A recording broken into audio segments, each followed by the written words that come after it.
સમાચાર રાજકોટથી સૌરાષ્ટ્ર યુનિવર્સિટીની સામે રાજકોટ પ્રશાસને લાલ આંખ કરી છે। છેલ્લા 15 વર્ષથી સૌરાષ્ટ્ર યુનિવર્સિટીએ વેરો ન ભરતા કાર્યવાહીની તૈયારી। 17 કરોડ રૂપિયાનો વેરો ન ભરતા રાજકોટ પ્રશાસને એક્શન પ્લાન તૈયાર કર્યો છે। સૌરાષ્ટ્ર યુનિવર્સિટી વેરો નહીં ભરે તો જપ્તીના આદેશની પણ તૈયારી છે। એટલે કે જો સૌરાષ્ટ્ર યુનિવર્સિટી વેરો નહીં ભરે તો યુનિવર્સિટીની મિલકત પણ જપ્ત થઈ શકે છે। છેલ્લા 15 વર્ષથી સૌરાષ્ટ્ર યુનિવર્સિટીએ વેરો નથી ભર્યો। રાજકોટ પ્રશાસને યુનિવર્સિટીને નોટિસ પાઠવી છે અને વેરો ભરવા માટે કહેવ્યું છે। 17 કરોડ રૂપિયાનો વેરો બાકી છે જે યુનિવર્સિટીએ 15 વર્ષથી ભર્યો નથી। હવે રાજકોટ પ્રશાસને યુનિવર્સિટીની સામે એક્શન પ્લાન તૈયાર કરી લીધો છે। નોટિસ આપીને યુનિવર્સિટીને વેરો ભરવા માટે કહેવામાં આવ્યું છે, પણ જો સૌરાષ્ટ્ર યુનિવર્સિટી વેરો નથી ભરતી તો યુનિવર્સિટીની સામે કડક કાર્યવાહીની પણ તૈયારી રાજકોટ પ્રશાસને કરી લીધી છે। ત્યાં સુધી કે યુનિવર્સિટીની મિલકતો પણ જપ્ત થઈ શકે છે।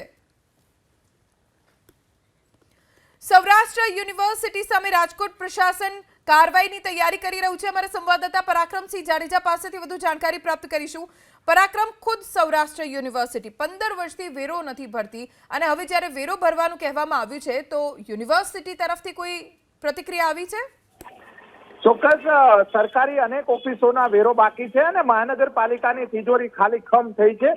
આગામી દિવસોની અંદર જે સરકારી કચેરીઓ સામે મહાનગરપાલિકા કાયદેસરની કાર્યવાહી હાથ ધરે તે પ્રમાણેનો માહોલ જોવા મળી રહ્યો છે। સૌરાષ્ટ્ર યુનિવર્સિટી કે જે સૌરાષ્ટ્ર યુનિવર્સિટી લાખો રૂપિયા વિદ્યાર્થીઓ પાસેથી ફી વસૂલ કરે છે અને આ સૌરાષ્ટ્ર યુનિવર્સિટીનો વર્ષોથી લાખો રૂપિયાનો જે વેરો બાકી છે તેને લઈને ગઈકાલે મહાનગરપાલિકાની ટીમ પણ ત્યાં સૌરાષ્ટ્ર યુનિવર્સિટી અટકાવવા માંગીશ। આપણી સાથે નિદતભાઈ બારોટ જોડાઈ ગયા છે, કોંગ્રેસના નેતા। નિદતભાઈ, 15 વર્ષ સુધી 17 કરોડ રૂપિયાનો વેરો યુનિવર્સિટી ભરતી નથી, કેમ?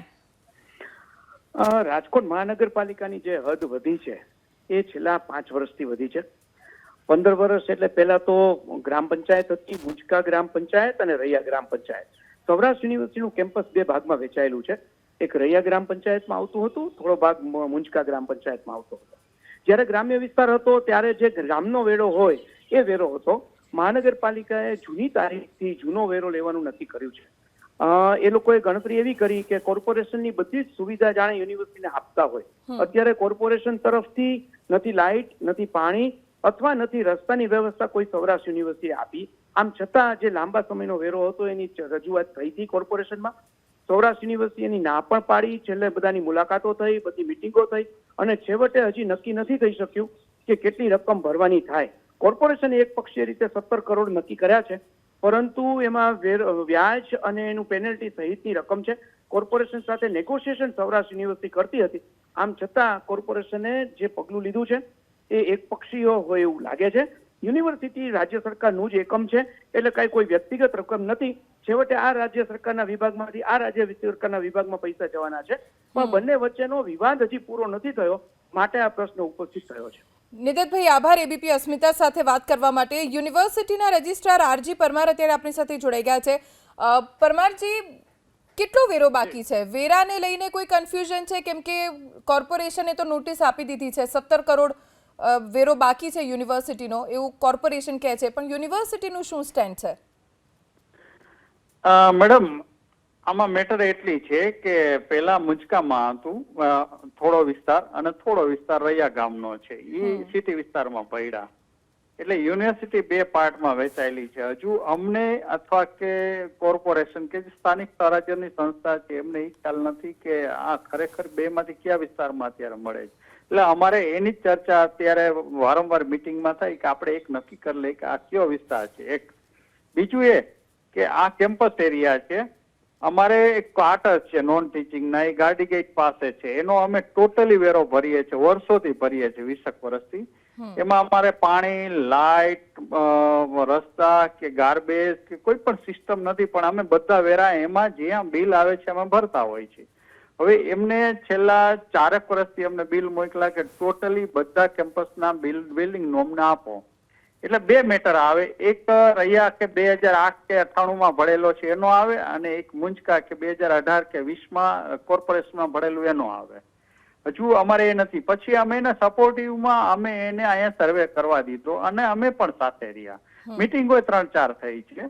એમાં ચર્ચા એવી હતી કે એમાં નેગોશિએશન કરીએ કે ભાઈ આટલું બધો વેરો છે તો હજુ એ નક્કી નથી કે કયા વિસ્તારમાં શું છે, મુંજકા છે કે રહ્યા છે. બીજું એક પણ ફેસિલિટી યુનિવર્સિટીને આપવામાં આવતી નથી. બીજું અમે સરકારી યુનિટ છે એ પણ એક સ્થાનિક સ્વરાજ્યની સરકારની જ સંસ્થા છે. તો મેટર એવી આવે કે અમે જે આ બાબતના ખર્ચા કરીએ છીએ, લાઇટ છે, પાણી છે, ગાર્બેજ છે, રોડ રસ્તા છે, તો એનો અમે વેરો કોર્પોરેશને ચૂકવીએ તો સરકારના, રાજ્ય સરકારના અને કેન્દ્ર સરકારના જે ઓડિટની બોડી છે, લોકલ ફંડ અને એજી, એના પણ એવા ઓડિટ પેરા આવ્યા છે કે ભાઈ તમે ડબલ ખર્ચા કેમ કરો છો. ઓકે પરમારજી, આપને અટકાવવા માંગીશ, સમયનો અભાવ છે. આભાર એબીપી અસ્મિતા સાથે વાત કરવા માટે.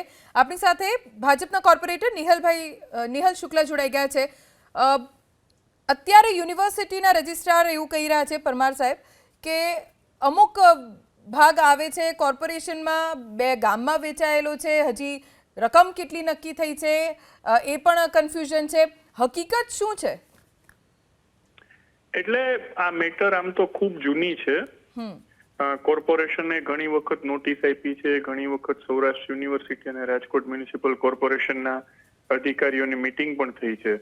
જ્યારે વચ્ચે સૌરાષ્ટ્ર યુનિવર્સિટીના રજિસ્ટ્રાર પદે થોડો સમય કોર્પોરેશનના જ સેક્રેટરી રૂપારેલિયા હતા, ત્યારે એમણે પણ રસ લઈને આ મેટર આગળ વધારીને પૂર્ણ કરવા બાબતમાં રસ બતાવ્યો હતો.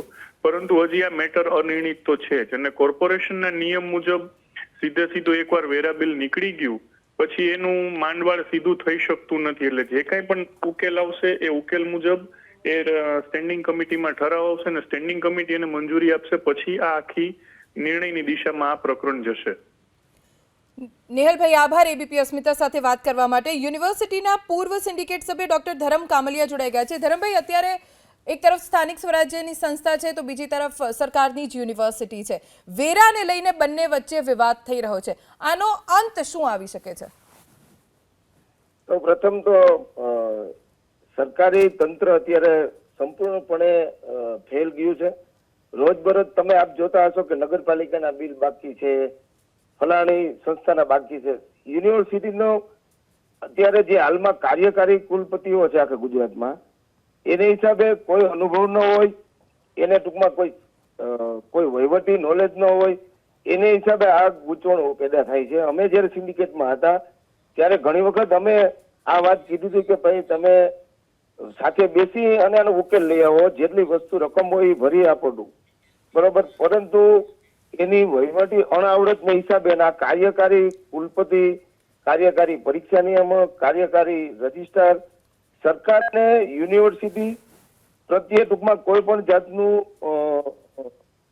લગાવ ન હોય કે ટૂંકમાં કોઈ એને ખબર નથી પડતી કે શું કામે કોઈ યુનિવર્સિટીમાં પદ ખાલી રાખે છે. 4-4, 5-5 વર્ષ સુધી આ પદ ખાલી હોય ઇન્ચાર્જમાં, એને હિસાબે આ બધા પ્રશ્નો ઉપસ્થિત થાય છે. ધરમભાઈ, આભાર એબીપી અસ્મિતા સાથે વાત કરવા માટે.